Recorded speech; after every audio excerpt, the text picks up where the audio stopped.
या श्रावण महिन्यामध्ये अनेक सण समारंभ होतात, पण महाराष्ट्राला अभिमानाची गोष्ट आहे ती म्हणजे आळंदी आणि पंढरपूरचा जो सोहळा आहे.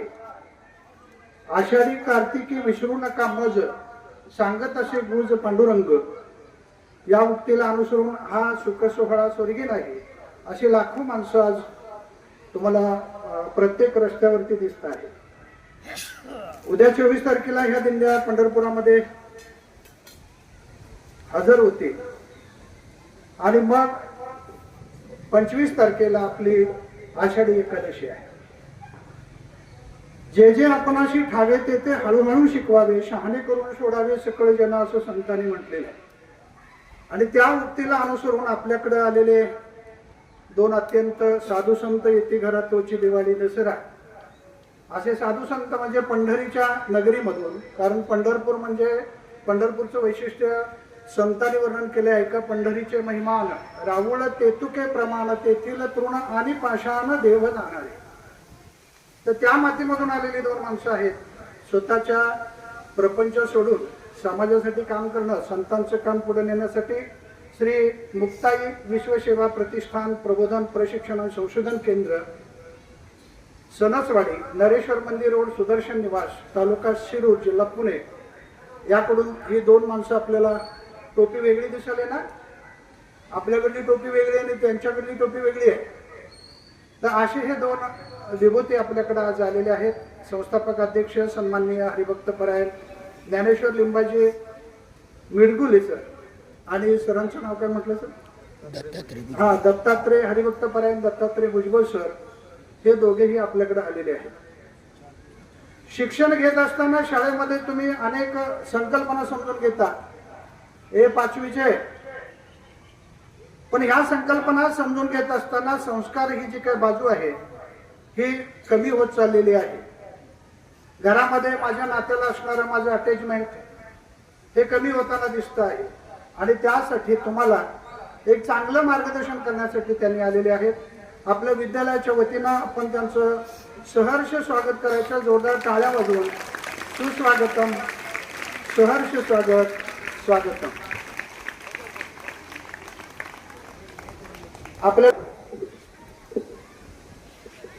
संपू दे अंधार सारा, संपू दे अंधार सारा, उजवू दे आकाश तारे, गंधाळ्याने पहाटे तेथे वाहू दे आनंद वारे, जाग यावी सृष्टीला की होऊ दे माणूस जारा, मार्ग सारे स्वच्छ व्हावे, घट्ट व्हावा प्रेम धागा, मार्ग सारे स्वच्छ व्हावे आणि मने ही साफ व्हावी, ही सकाळ रोज यावी, मानसाचा देव व्हावा, मानसाचा देव व्हावा.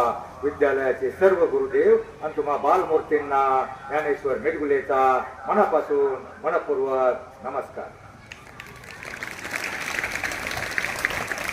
मुलांनो, फळाफुलांचा मळा पाहिजे, आनंदाचा वारी सोहळाही पाहिजे, परंतु गावातल्या मंदिरांपेक्षाही सुंदर अशी एक शाळा पाहिजे. अशा तुमच्या सुंदर अशा मालगाव विद्यालय आणि तुम्हा सुंदर अशा बालमूर्तींना पुनश्च एकदा नमस्कार. खर तर सर, आमच्या 70 पेक्षा 35 ची पिढी हुशार आहे, 35 पेक्षाही ही 10, 15, 16 ची पिढी हुशार आहे. पण भानगड काय झाले, ही जरा जास्तच हुशार आहे. जे चांगलं एक तर त्यांच्यापर्यंत पोहोचत नाही, पोहोचलं तरी डोक्यामध्ये घेत नाही. बघा, संतांची अभंग, संतांची अभंग आज 700 वर्षानंतरही प्रत्येक गावात कीर्तन, प्रवचन, हरिपाठ, काकडा, भजन यामध्ये गायले जातात. ते ताजे तवाने वाटतात, पण ते यांच्या डोक्यामध्ये बसत नाही, ते यांच्या कानावर पडत नाही, त्यांची गोडी यांना वाटत नाही. पण मग यांच्या डोक्यामध्ये काय, यांच्या डोक्यातली ती शांताबाई गेली, आला बाबूराव. मला सांगा मुलांनो, डीजेचं गाणं, सिनेमाचं गाणं, ऑर्केस्ट्राचं गाणं एकच वर्ष फेमस होतं, दुसऱ्या वर्षी दिसली का शांताबाई, मग आला बाबूराव. बाबूराव दिसला का मग आवाज वाढव डीजे. आणि याच्या चाली काय असतात, अभंगाच्या चाली, अभंगाचा अर्थ, भावार्थ सगळं चांगला असतो. आयुष्यामध्ये 2 अभंग फक्त 2 अभंग पाठ करेल, त्यातल्या एका चरणाप्रमाणे जगण्याचा प्रयत्न करेल. तुमच्यातला प्रत्येक जण चांगला, मोठा आणि यशस्वी माणूस होऊ शकतो हा विश्वास देण्यासाठी संत निळोबा दिंडीतर्फे मी तुमच्या समोर उभा आहे. मुलांनो, अभंग बघा हरिपाठाचा 38 नंबर मध्ये एक अभंग आहे. हरिपाठामध्ये 38 नंबरचा अवघाची संसार. जरा माग म्हणाल का? अवघाची संसार सुखाचा करीन आनंदे भरीन तिन्ही लोक. काय अर्थ होतो बाई याचा? अर्थ काय होतो? अवघाची संसार म्हणजे कुणाचा म्हटले? आपला म्हटले का घरातला पप्पा, मम्मी, बुट्टी, ऋतू. आपला घरचा नाही, अख्ख्या विश्वाचा, जगाचा संसार सुखाचा करे आणि आनंद भरीन तिन्ही लोक म्हणजे स्वर्ग मृत्यू पाताळ सगळीकडे आनंद निर्माण करे. अभंगाच्या एका चरणाचा अर्थ एवढा मोठा असतो तर अख्ख्या संतांच्या वाङ्मयामध्ये किती सामावलेला असेल, किती तत्वज्ञान असेल जीवन जगण्याचं, आपल्याला तारून नेण्याचं. मुलांना अभंग या शब्दाचा अर्थ असा आहे आयुष्यामध्ये ज्याचे 1-2 अभंग पाठ असतील, एका चरणाप्रमाणे वागण्याचा प्रयत्न केला, बस मला संसार सुखाचा करायचा आहे, जगाचा नाही करता आला, स्वतःचा केला तरी फार झाला. दुसरा एक अभंग पाठ करा. 2 अभंग आयुष्यामध्ये फक्त पाठ करा. एक बघा, आरण नावाचं गाव आहे, तिथं संत सावतामाळी आपल्या शेतामध्ये काम करायचे. पंढरपूर पासून 35 किलोमीटर अगदी जवळ असं गाव. मुलांनो जर ताड बसा, जर ताड बसा, कारण सर काय बिमारी आहे, जरा ताड बसा. येत्या थोड्या वेळामध्ये पाऊण अर्ध्या पाऊण तासामध्ये मी तुमची बॅटरी इतकी फुल चार्जिंग करून देणार आहे, कमीत कमी तुमची लग्न होईपर्यंत करणार नाही. हे बॅटरी चार्जिंग करायसाठी सांगितलं. तर मी काय सांगत होतो, आरण नावाचं गाव आहे, तिथं सावता महाराज आपल्या शेतामध्ये काम करता करता देवाचं नाव घ्यायचे, काम करायचे. काम करताना बघा मोठ चालू करायचे, पाणी द्यायचे, कानामुळा भाजी पिकवायचे आणि ते काम करता करता बघा शेतकरी काम करत असताना अवतावर बैला मला काहीतरी गाणं म्हणणार. आता मोठ्याच गाणं वेगळं होतं, तर शिरपा देवाची कृपा झाली छान छान गाऊ मोठवरचं गाणं. पण ते मोठवरचं गाणं नाही म्हणायचे, ते विठ्ठलाचे भक्त होते. ते मोठ चालू केली, बैल पुढे जायला लागले का त्यांचं सुरू व्हायचं, विठ्ठल विठ्ठल विठ्ठला हरी ओम विठ्ठला. माग म्हणायचं. मी तुम्हाला शास्त्रीय कारण सांगतो, तुम्ही जर विठ्ठल विठ्ठल हा शब्द जोराने म्हणून गायलं आणि टाळ्या वाजवल्या तर काय होतं आयुष्यामध्ये? पुढे जे होतं ना, अटॅक वगैरे येतो, मोठा रोग होतो, तो होणार नाही. बघा, विठ्ठल विठ्ठल विठ्ठला हरी ओम विठ्ठला, विठ्ठल विठ्ठल विठ्ठला हरी ओम विठ्ठला, विठ्ठल विठ्ठल विठ्ठला हरी ओम विठ्ठला. ती मागची पोरं जोराने वाजवा. तुम्हाला शास्त्रीय कारण सांगतो, जोरात वाजवा. विठ्ठल विठ्ठल जय हरी विठ्ठल, विठ्ठल विठ्ठल विठ्ठल विठ्ठल, विठ्ठल विठ्ठल जय हरी विठ्ठल, विठ्ठल विठ्ठल विठ्ठल विठ्ठल. आता या बारकाल्या मुलांनी जोरात टाळ्या वाजवल्या. मुलांना मला सांगा, टाळी वाजवल्यावर हाताला झिंगणी आल्या का नाही? आणि हाताला झिंगणी आल्या म्हणजे काय झालं? हातापासून आपल्या शरीरातल्या रक्तवाहिन्या खाली प्रवाहित झाल्या. आणि विठ्ठल विठ्ठल विठ्ठल या शब्दावर जोर दिला ना, आपल्या पोटामध्ये, अंतकरणामध्ये, हृदयामध्ये, आपल्या अंतरंगामध्ये कंपन निर्माण होतात. म्हणजे आपल्या सगळ्या रक्तवाहिन्या प्रवाहित होतात. आपल्या पोटातून, आपल्या हातापासून, आपल्या डोक्यापासून, डोक्याच्या केसापासून पायाच्या नखापर्यंत सगळ्या रक्तवाहिन्या प्रवाहित होतात. आणि त्याने काय होतं सांगू? जो मुलगा दिवसातून फक्त 5 मिनिटं विठ्ठल विठ्ठल म्हणेल, एखादा अभंग म्हणेल आणि टाळ्या वाजवेल, आयुष्यामध्ये त्याला बीपी, शुगर, रक्तदाब, मधुमेह, कोलेस्ट्रॉल, चरबी, अटॅक, कॅन्सर अटॅक येणारच नाही. अटॅक म्हणजे काय असतं, एखादी रक्तवाहिनी माणूस आळस करतो, काम धंदा करत नाही, नुसता मोबाईल बघत बसतो, नुसता टीव्ही बघत बसतो, धावपळ करत नाही, खेळत नाही, घरातलं काम करत नाही, शाळेची सफाई करत नाही, हालचाल करत नाही, त्याचं शरीर स्थूल होत जातं आणि पर्यायानं त्याला अटॅक येतो. 30-40 वर्षाचा माणूस अटॅक येतो आणि एकदा आजार झाल्यावर काय होतं, तो माणूस नीट करण्यासाठी पुढे आपल्याला 30-40 लाख खर्च झाला तरी नीट करत नाही. म्हणून मुलांना आता बघा, तो बैठा प्रकार आहे ना आपल्यातला, मोबाईल बघणं, टीव्ही बघणं, हे बंद करा. तुम्ही खेळा. तुम्हाला तुमच्या मनामध्ये असं वाटत असेल, अरे आम्ही गरीबाचे, आम्ही कमी हुशार, मी गुटखा, मी लुकडा, मी काळा, मी मुंगळा, मी कसा मोठा होणार? तुमच्यातला प्रत्येक जण मोठा होणार. फक्त तुमच्यामध्ये जिद्द ठेवा, आत्मविश्वास निर्माण करा, मला मोठं व्हायचंय.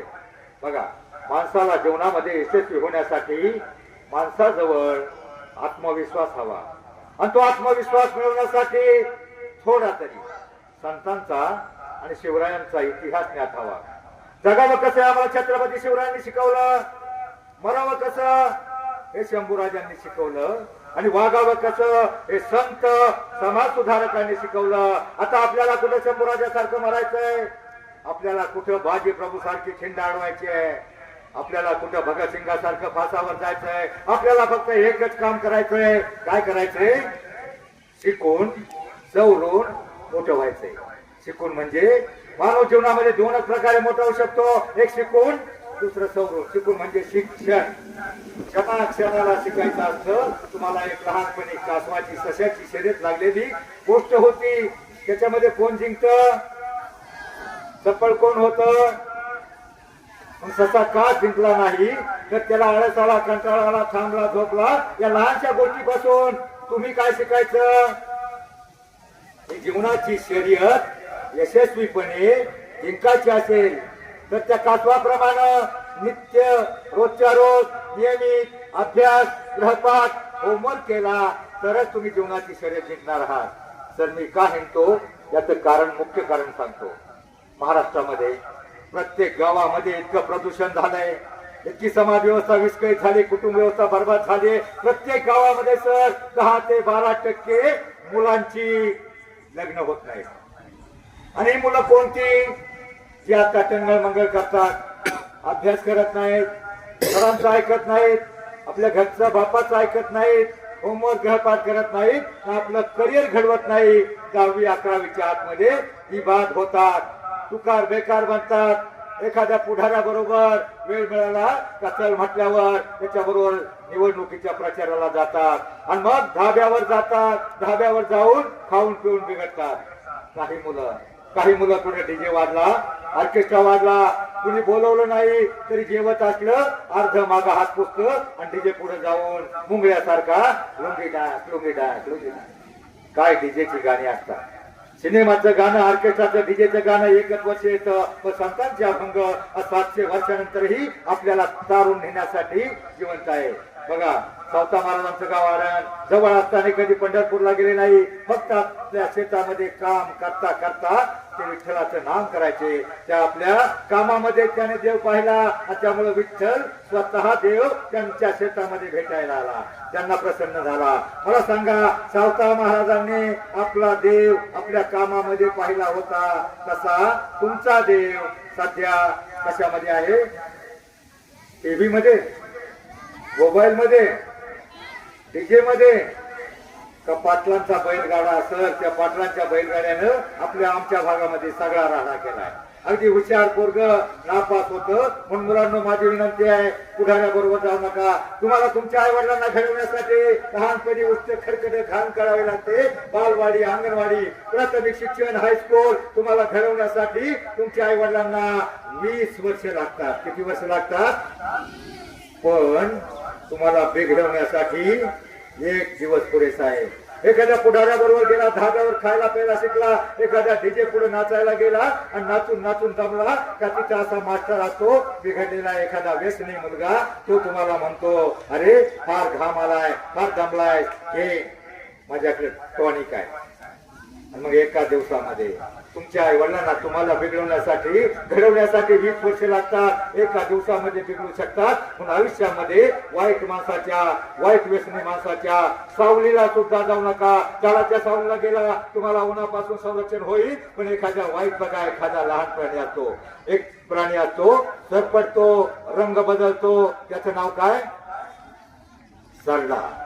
त्या सरडा जर पाहिला ना, आई म्हणते बाळू रे त्या सरड्याच्या जवळ जाऊ नको, त्याला फुंक मारली डोळे जातात. त्या सरड्यापेक्षा हे वाईट या समाजामध्ये काही माणसं आहेत, त्या माणसाच्या जवळ सुद्धा जाऊ नका. बघा एखादं पोरग ऐकत नसलं, आई म्हणते त्या मेल्यावर त्या मुर्द्यावर कुणाची सावली पडली होती कुणास ठाऊक. म्हणून वाईट व्यसनी माणसाची सावली सुद्धा घेऊ नका.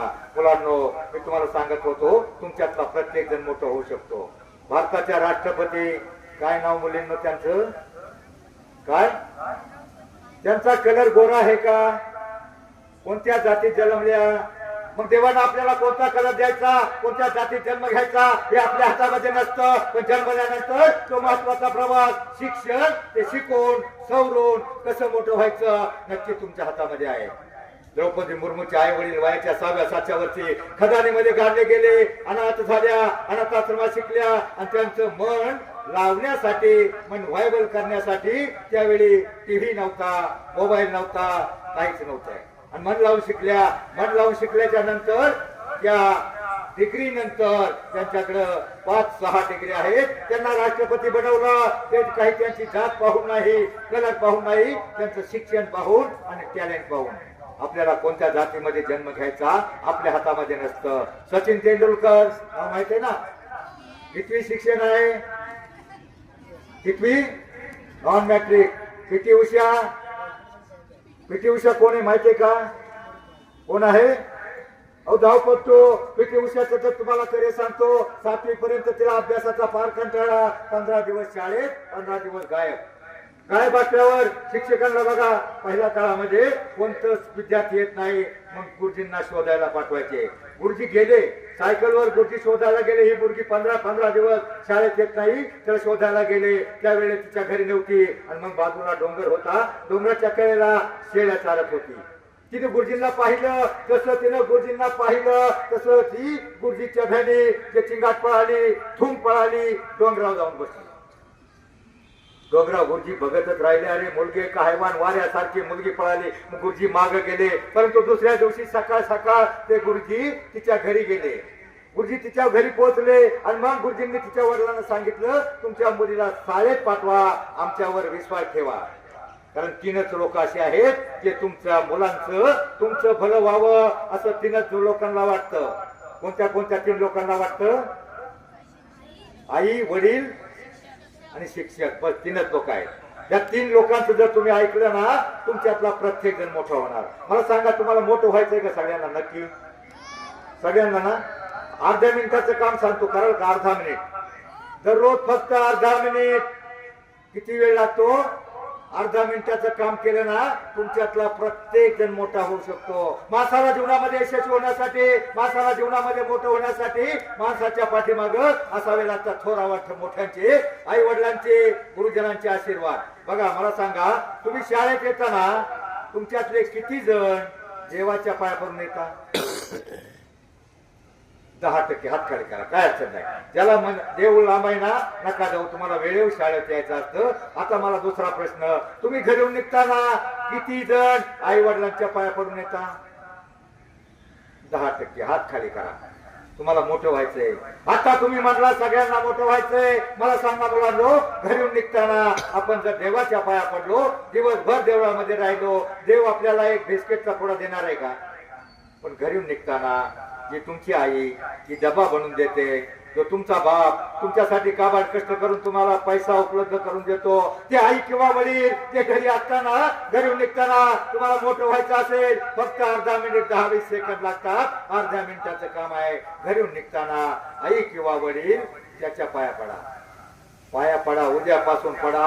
आणि 8 दिवसानंतर तुम्ही इफेक्ट बघा सर. 8 दिवसानंतर तुमचे आई वडील म्हणतील, अरे आमची सोनी किती गुणाची झाले, आमचा मोना किती शहाणा झालाय. आणि मग तुमच्या शहाण्या गुणी मुलांसाठी तुमचे आई वडील रक्ताचं पाणी करतील, हाराची कार करतील, गावाच्या धारा घालतील, गावात कष्ट करतील, पण तुम्हाला शिकवण्यासाठी पैसा उपलब्ध करतील. एखादा आई वडील काम धंदा करत नसेल, म्हणेल अरे पोरग किती गुन्हा आहे आपलं, मुली किती गुणाच्या झाल्या.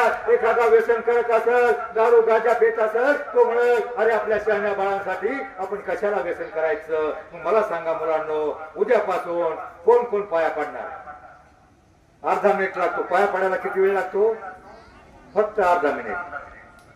सगळे पडणार जाऊ. धन्यवाद सर. एवढं जरी झालं तरी मला वाटतं मी तुमच्या मालगाव विद्यालयामध्ये आल्याचं सार्थक झालं. तुमच्यातला प्रत्येक जण सांगतो की पीटी उषा सरांच्या ध्यानात पळाली, परंतु शिक्षक माघारी गेले. दुसऱ्या दिवशी सकाळ सकाळ तिच्या घरामध्ये आले, वडिलांना सांगितलं तिला शाळेत पाठवा. वडील शाळेत घेऊन आले आणि पहिल्या दिवशी तिच्या आवडीचा जो प्रकार होता ना, तिच्यामध्ये जे कसब होतं, कौशल्य होतं, ते सरांनी हेरलं होतं. तिच्या आवडीचा विषय मोठ्या शाळेपुढे असं ग्राउंड होतं. एक स्पर्धा घेतली, लांब उडी, उंच उडी आणि रनिंगची स्पर्धा घेतली, धावण्याची स्पर्धा घेतली. आणि मुलांना तुमच्या माहितीसाठी सांगतो, जी स्पर्धा घेतली 5वी ते 10वी शाळा होती. 7वीची ती मुलगी 10वीच्या मुलीपेक्षा पहिल्या नंबरला पळाली. तिचा पहिला नंबर आला. गुरुजींनी तिला 10 रुपये बक्षीस दिले. ही 25 वर्षापूर्वीची गोष्ट आहे. 10 रुपयाची फार किंमत होती. आणि मग तिला थोडं बरं वाटलं, शाळेची गोडी लागली. आणि गोडी लागल्याच्या नंतर तुम्ही एक नाव ऐकलंय का? गराबाई. त्याला शाळेची गोडी लागली. 2 ओळी माग म्हणायच्या आणि त्याचा अर्थ डोक्यात घ्यायचा. फक्त अर्थ बघा. जैसी लागी लगन मेरा हो गई मगन, हो तो गली गली हरि गुण गाणे लगी. म्हणजे मीराबाईला श्रीकृष्णाच्या भक्तीची एवढी आवड, एवढी गोडी निर्माण झाली होती. तशी गोडी तिला लागली. आणि तशी गोडी जर तुम्हाला लागली तर जगातली कोणतीही शक्ती, जगातली कोणतीही शक्ती, अगदी चीन, पाकिस्तान सुद्धा तुम्हाला मोठं होण्यापासून रोखू शकणार नाही. तशी गोडी तुम्हाला लागली. आणि तसे जर तुम्ही अभ्यासामध्ये मग्न झाला, मेरा हो गई मगन, अभ्यासामध्ये मग्न झाला, मन लावून अभ्यास केला, कोणतीही शक्ती असं होणार आहे का? एखादा चीनचा सैनिक येईल, पाकिस्तानचा आतंकवादी येईल आणि म्हणाले बाळ्या नाळ्या शेंबोर तळ्या घालू का गोळ्या, लय अभ्यास करून कॅप्टन होऊ नको, लेफ्टनंट होऊ नको, कलेक्टर होऊ नको, प्राध्यापक होऊ नको, शिक्षक होऊ नको असं म्हणणार आहे का पाकिस्तानचा आतंकवादी? जगातली कोणतीही शक्ती तुम्हाला मोठं होण्यापासून रोखू शकत नाही. पण काही शत्रू आहे, आता शत्रूकडे बाहेर नाही, तुमच्या आतमध्ये दडले, आयुष्यामध्ये मोठं होऊन देणार नाही. तुमच्या आतले शत्रू कोणते कोणते? आळस, कंटाळा, बेफिकिरी, काय अभ्यास केला तर काय, सर थोडस रागवतील. मुलांना तुमच्या माहितीसाठी सांगतो, त्यांचं काही बिघडणार असतं. यातले शत्रू यांना पहिलं बाहेर काढा. त्या कासवाप्रमाणे शर्यत जिंकायची असेल तर नियमित रोजच्या रोज अभ्यास गपाट. आणि दुसरे तुमचे भयंकर महाविघातक असे डेंजर असे तुमचे दुश्मन आहेत, पण ते तुमचे जानी दुश्मन आहेत. तुम्हाला फार आवडतात. अभ्यास, गृहपाठ, होमवर्क सगळं सोडून तुम्ही त्यांच्या पुढे टुळटुळ बघत असता. 8 ते 8:30 गृहपाठ राहिला बाजूला आणि तुम्ही म्हणता तुझ्यात जीव रंगला. कोण? टीव्ही. नका बघू टीव्ही. त्या बाईनं त्या बाईची खोडी कशी करायची, घर कसं फोडायचं, याच्या पलीकडे काही मालिका नसतात. एखादी मालिका बघण्याजोगी होती. कोणती? स्वराज्य रक्षक संभाजी. देवधर्मान देशासाठी, देवधर्मान देशासाठी प्राण घेतले हाती. शुरामी सरदार आम्हाला काय कुणाची भीती, जगुनी मारावं मरुणी जगावं हेच आम्हाला ठावं. 39 दिवस आमच्या राजाचे त्या औरंगजेबानं हल हल करून मारले. त्या औरंग्याचं पुढे भारतात थडग सुद्धा नाही. पण आमच्या राजाची प्रत्येक वर्षी जयंती पुण्यतिथी साजरी होते आणि आम्ही जय जयकार करतो. छत्रपती संभाजी महाराज की. तुमच्या आजोबांचा, आता तुमच्या आजोबांचा विजय असं का नाही म्हटला? आपल्या आजानं समाजासाठी, रयतेसाठी काय केलं नाही. त्यांनी देव धर्म देशासाठी त्यांना बलिदान दिलं. तुम्हाला कुठं बाजीप्रभू सारखी खिंड अडवायची नाही, भगतसिंगासारखं फाशी जायचं नाही. तुम्हाला एकच काम करायचंय, शिकून सवरून मोठं व्हायचंय. तुमच्यातला प्रत्येक जण मोठा होऊ शकतो. परंतु मुलांनो, मी एकच उदाहरण सांगतो, छोटीशी गोष्ट आहे, 5 मिनिटाची. कान देऊ नाही का तार बसा. एक जेऊरचं सत्य घटना आहे. करमाळ्या जवळच्या जेजूर गावच्या वडारी समाजातला एक मुलगा 5वीला गेला. त्याला अभ्यासाचा फार कंटाळा, शाळेत जायचं नव्हतं. आता मला सांगा, 5वीतल्या अभ्यासाचा लई कंटाळा कोणाकोणाला हातवर करा? कोणालाच नाही ना? ठीक आहे. तो मुलगा शाळेत जात नव्हता. त्याची आई म्हटली, अरे जा शाळेत. परत त्याला शाळेत पाठवलं. शाळेत आला, सगळ्यात मागे बसला. पण तू काय झालं, पहिल्या वर्षी जे सरकारी ड्रेस उरले होते ना, गणवेश, मागासवर्गीयाच्या मुलांना दिले. त्याला गणवेश त्याला मिळाला. त्याला गणवेश घातला. मोठ्या आनंदात तो मागे बसला. आणि मागे बसल्यानंतर जे मागे बसताना त्यातलं एक शेजारचं पोरग लय चमत्कारिक होतं. लय चमत्कारिक. ते त्याला म्हटलं, अरे 5वीला काय ते स्कॉलरशिप का काय असतं ना, ते लय अवघड असतं, लय अवघड असतं म्हटल्यावर अधिक त्याला हवस. त्याने पाडला पाऊस. जे पोरग हवं अवघड म्हटल्यावर मागच्या मागे धुम पळालं. धापा टाकत टाकत 4 किलोमीटरला त्याची आई खडी फोडत होती जंगलामध्ये. तिथं धापा टाकत उभं राहिलं. आईने विचारलं, का रे बाला, शाळा सुटली का काय? बाला म्हटला, आई शाळा नाही सुटली, पाठी फुटली. मला नाही शिकायची शाळा, लय अवघड आहे म्हणतात, मला नाही शिकायची. आई म्हटली, अरे शिकून सवरून काहीतरी बन, शिकून सवरून काहीतरी सुखाचं जीवन जगशील. आमच्यासारखं आयुष्यभर कशाला खडी फोडतोस, काबाड कष्ट करतोस. पण बाला रडायला लागला, नको नाही, मला नाही शिकायची शाळा. बाईला पटवायला लागला, रडायला लागला. आईला पटवायला, असं करतो नाही, असं करतो नाही, तू दिवसभरामध्ये 300-400 रुपयाची खडी फोडते, मग मी तुला थोडी मदत करेल. 100-150 रुपयाची, 50 रुपयाची खडी मी फोडील. मग मला नाही शिकायची शाळा. पोरानं भोकाड पसरलं, मला नाही शिकायची शाळा. आणि मग आई म्हटले, मेल्या, तुझ्या नशिबातच नाही सुख. त्याच्या हातामध्ये हातोडा दिला. हातोडा दिल्यावर त्यानं सुस्कारा सोडला. बरं झालं सुटलो म्हणून त्यानं हातोडा घेतला. आणि कुशीमध्ये लहान लहान मोठे दगड पडले होते. लहान लहान दगडावर ठोके मारून खडी पाडायला लागला. 10 मिनिटं झाली, 15 मिनिटं, 20 मिनिटांमध्ये घामाघूम झाला. आता मला 5वी-6वीच्या मुलांनी सांगा, खडी फोडायचं सोपं का अभ्यास करायचं सोपं? मग त्याला वाटलं सुटलो. खडी मारता मारता 20 मिनिटांमध्ये पोरग घामाघूम झालं. आईला म्हटलं, आई पाणी. आईनं अर्धी बाटली स्वतः पिली होती, अर्धी बाटली त्याला दिली. गटागट पाणी पिलं. पाणी पिल्यावर थोडा आवाका आला. आवाका आल्यावर परत तो ठोके मारायला लागला. ठोके मारता मारता मारता 15 मिनिटांमध्ये घामाघूम झाला. डोळे पांढरे केले, जीभ आडवी झाली. आईला म्हटलं, आई पाणी. आई म्हटली, अरे आता कुठून देऊ पाणी? होती ती अर्धी बाटली, तुला दिली, मी अर्धी केले. आता इथं 3-4 किलोमीटर घर नाही, वस्ती नाही, पाणी नाही, विहीर नाही, कुठून देऊ पाणी? पण मुलांना डोळे पांढरे केले. मुलगा पाणी पाणी करायला लागला. पाणी पाणी करून खाली कोसळला. आईनं हंबरला फोडला. देखली मी आभागी आई, पोराला पाणी देऊ शकते किंवा नाही. आई खाली बसली, पोराला मांडीवर घेतलं. पोरग पाणी पाणी करत होतं. मुलगा रडत मरत मरतो किंवा काय पाण्या वाचून आईनं हंबरला फोडला होता. तेवढ्यामध्ये त्या करमाळा तालुक्याचा व्हिडिओ कॉन्ट्रॅक्टर त्यांची गाडी जवळ आली. धडकन ब्रेक मारले, व्हिडिओ खाली उतरला आणि त्यात हे म्हातारीवर ओरडला. त्याच्या आईवर ओरडला, खेळडे तुला काही अक्कल, तुला काही कळतं का नाही? एवढा मोठा लठ्ठ्या त्याला मांडीवर घेऊन बसलीस. तुला सांगितलं होतं ना आपलं काम खडी फोडून झाली पाहिजे, आपल्याला रातोरात प्राचीन करायचंय, उद्या अधिकारी येणार आहे. त्याच्या आईवर भडकला. आजच्या आईवर भडकला. तशी आई उठली, तसं पोरग खडीमध्ये पडलं. डोक्यातून रक्त आलं. पोरग आधी पाणी पाणी करत होतं. पोरग रडायला लागलं आणि आईनं आधी थांबायला पडला होता. दोघही रडत होते. पोरगानं भोकाट पसरलं होतं. आईनं हंबरडा पडला होता. परंतु त्या व्हिडिओला काही सुतक नव्हतं. त्या पोराला म्हटला, अरे गधड्या, गाढवा, मूर्खा, नालायक, बेशरम, एडियट, शेली, जेवढ्या त्याला व्याकरणा शिव्या येत होत्या तेवढ्या शिव्या त्या पोराला दिल्या. म्हणला, गाढवा, तुला काय कळतं का? शाळेची कपडे घालून आमच्या कामाचा खोळंबा करायला आलाय. मूर्खा, नालायक, गधड्या, 17 शिव्या देऊन त्याच्या आईला परत रडणाऱ्या आईला पोरगा रडणाऱ्या आईला परत कळला, आता तुझं काम झालं नाही ना तर तुला महिन्याचा पगार देणार नाही. आईनं हंबरडा फोडला होता. पोरग रडत होतं. दोघांना भोकाड पसरलं होतं. आणि असं 17 शिव्या देऊन तो व्हिडिओ पाठमोरा झाला. दोघंही रडत होते. आईनं हंबाडा फोडला होता. पोरग मरत किंवा काय त्याला अजून डोक्याला लागले आणि पोरानं भोकाड पसरलं होतं. दोघंही रडत होते. रडता रडता रडता त्या मुलानं आपल्या आईच्या चेहऱ्याकडे पाहिलं. आईचा रडणारा केविलवाना चेहरा त्याच्या कळण्यामध्ये धस झालं. आईचा रडणारा चेहरा त्यानं पाहिला आणि तो आईला म्हणला, थांब आई, थांब आई, रडू नको, रडू नको, थांब.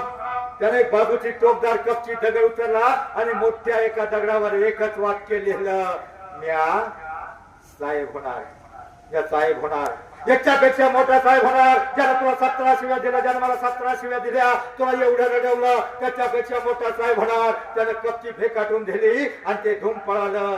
शाळेत येऊन बसलं. मागच्या बाजूला बसायच्या ऐवजी पुढे येऊन बसलं आणि त्या मीराबाई प्रमाणे मन लावून जैशी लागी लगन. त्याला गोडी लागली. त्याला शिकायची नव्हती, परंतु ते मन लावून सरांचं ऐकायला लागलं. 5वीला पास झालं, 6वीला पास झालं, 7वी 8वी 9वी 10वी पर्यंत 50% पोहोचलं.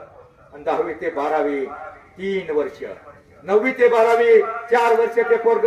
10:30ला त्याची आई शाळेत जायचं ना, त्याच्या अगोदर 6 ते 10 शेतामध्ये खडी फोडायला जायचं, जंगलामध्ये खडी फोडायचं. आई दिवसभर जेवढं 300 रुपयाचं काम करते ना, तेवढं पैसे ते 4 तासामध्ये कमवायला लागलं. पैसे साचवले आणि 12वी होईपर्यंत होता होता 12वी झाल्या. त्यानं पुस्तकं विकत घेतली. कोणती पुस्तकं विकत घेतली होती? त्याला काय व्हायचं होतं?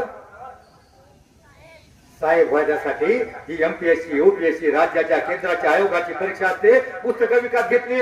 सुट्टीमध्ये त्यांना अभ्यास करायला सुरुवात केला. रोज खडी फोडायचं आणि नंतर ते कॉलेजला गेलं. कॉलेजला दुसऱ्या गावात गेल्यानंतर एका CAच्या अंतरमध्ये 4 तास काम करायचं. सकाळी 7 करायचं, त्याच्या हाताखाली करायचं आणि त्याला राहायला जागा मिळाली.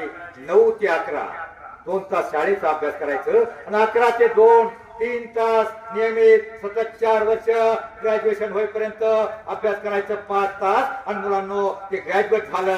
70% ग्रॅज्युएशनला मार्क मिळाली. आणि मुलांनो त्याला जे 3-4 वर्ष जो अभ्यास केला होता ना, पहिल्याच वर्षी त्यांनी राज्याची आणि केंद्राची दोन्ही परीक्षा दिल्या. राज्याच्या परीक्षामध्ये तो DYSP झाला आणि UPSC परीक्षेमध्ये पहिल्याच प्रयत्नामध्ये तो वडाऱ्याचा मुलगा कलेक्टर झाला. आता मला सांगा, त्याला शाळेत जायचं नव्हतं, तो कलेक्टर का झाला?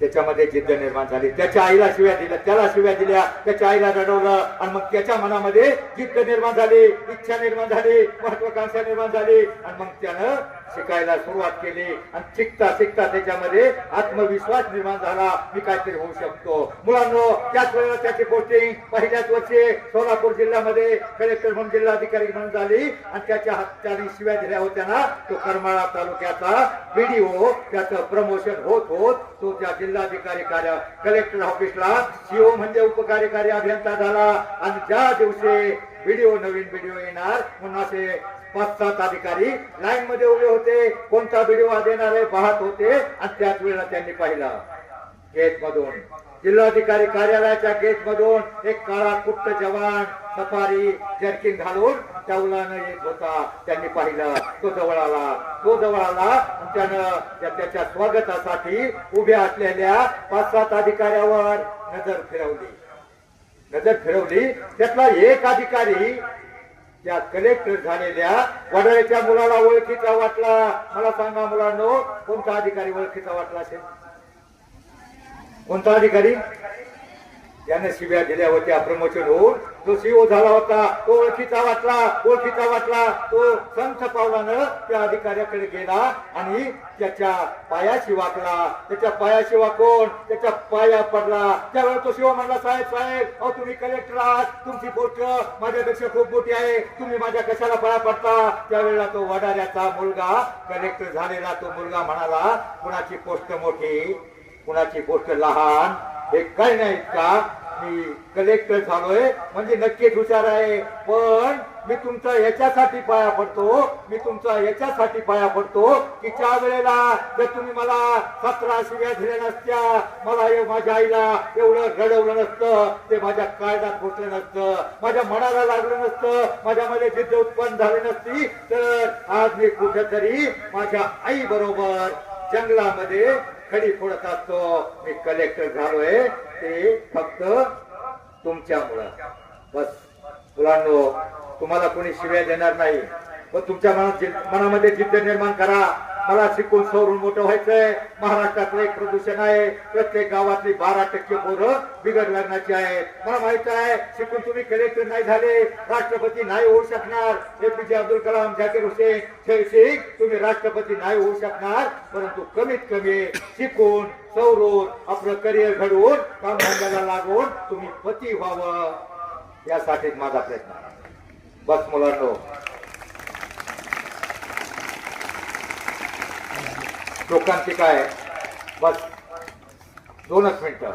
कारण सर 2 वर्षापूर्वी तुम्ही टीव्हीला बातमी पाहिली असेल, 30 ते 35 वर्ष मुलांचं लग्न होत नाही, आता शिकत नाही, नीट नोकरी धंद्याला लागत नाही, असं पुढाऱ्याच्या माग डीजे पुढे नाचून इकडे तिकडे धाब्यावर जाऊन पोरं बिघडतात. आणि अशा बिघडलेल्या मुलांचा सोलापूर ऑफिसला कलेक्टर कचेरीवर मोर्चा निघाला होता. 30 ते 35 वर्ष वयाची 650 मुलं कलेक्टर ऑफिसवर मोर्चा काढून नाचायला लागली. आता कलेक्टर काय करणार, कलेक्टरनं दरवाजा उघडला नाही, मग यांनी बाहेर धिंगाणा सुरू केला, आम्ही लग्न आलो. मग तो तुमचा आयुष्यातला सगळ्यात महत्वाचा प्रवास सफल व्हायचा असेल, आता नीट मन लावून शिका, सरांचा ऐका, आई वडिलांच्या रोज पाया पडा. आठवड्यातला 1 दिवस रविवारच्या दिवशी, सुट्टीच्या दिवशी हरिपाठ होत असेल, 168 तासापैकी 1 तास हरिपाठाला जा. हरिपाठातला 1 अभंग तुमच्या डोक्यात बसेल. अवघाची संसार सुखाचा करायचा, स्वतःचा संसार सुखायचा करायचा असेल तर तुम्ही पहिलं शिका. आयुष्यामध्ये शिका इतकं डिग्र्या कमी पडतील, जगा इतकं आयुष्य कमी पडेल, असा इतकं आनंद कमी पडेल. गौडा असे कमनशिबाचा फासा निखळून पडेल. परंतु मुलांनो प्रयत्न इतका करा, अभ्यास इतका करा, त्या विठ्ठलाला, पांडुरंगाला, त्या देवांना तुम्हाला देणं भागत पडेल, देणे भागत पडेल. बस जाता जाता जाता जाता सूर्यानं प्रतिप्रश्न केला, माझ्यानंतर या जगाला कोण प्रकाश देईल? यावेळी चंद्र शरमला, मोठमोठे तारे नरमले. एक पंथी समोर येऊन म्हणाली, प्रभू माझ्या परीनं मी नक्की प्रयत्न करेल. त्याच वेळेला माझ्यासारख्या एका काजव्यानं ठरवलं, माझ्यासारख्या एका ध्येयवादी पत्रकाराने ठरवलं, कुठं तरी काना कोपऱ्यात जाऊन लुकलुकेल अज्ञानाच्या अंधाराला प्रकाशाचं अस्तित्व दाखवूनच थांबेन, दाखवूनच सरेन. जय हिंद, जय महाराष्ट्र.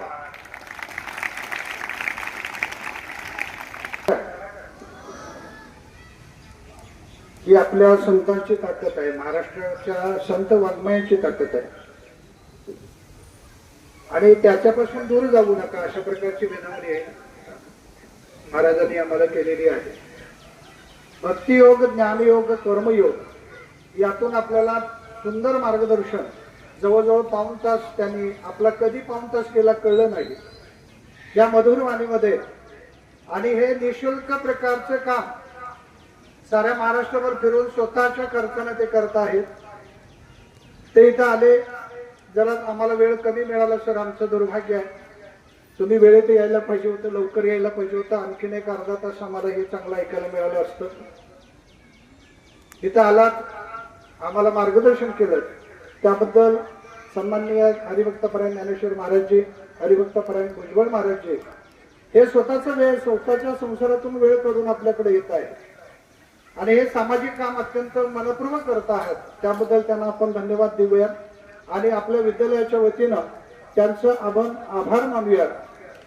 आणि पुन्हा एकदा त्यांना धन्यवाद देऊ. तुम्ही आलात, परत आणि एकदा काय आठवण झाली तर या, अशा प्रकारचं आवाहन करून हा कार्यक्रम झाला, संपला असं मी जाहीर करतो. सुतार महाराज एक साथ खड़े हो गए, खड़े.